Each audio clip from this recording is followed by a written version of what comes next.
Bruce Lee தத்துவக்கதை. ஒரு சிறுவன் சின்ன வயசிலேயே உடல் பலவீனம். ஆனா மனசு மட்டும் தீ போல இருந்தது.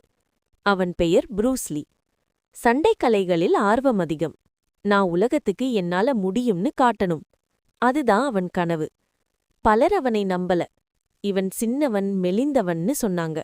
ஆனா அவன் ஒவ்வொரு நாளும் முயற்சி, முயற்சி, முயற்சி. ஒரு நாள் அவன் சொன்ன ஒரு வரி உலகமே கேட்க வைத்தது. B water my friend. தண்ணி மாதிரி இரு. அத ஒரு கப்பில் ஊற்றினா கப்பாகும். பாட்டிலில் ஊற்றினா பாட்டில் ஆகும். வாழ்க்கையிலும் அப்படித்தான். நெகிழ்வாக இரு. மாறக் கற்றுக்கொள். அதுதான் வலிமை. ப்ரூஸ்லி சண்டைக்கலைஞன் மட்டுமில்லை.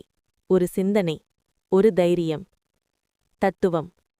உன் உடல் எவ்வளவு பலவீனமாயிருந்தாலும் உன் மனசு உறுதியாயிருந்தா உலகம் உன்னை நிறுத்த முடியாது.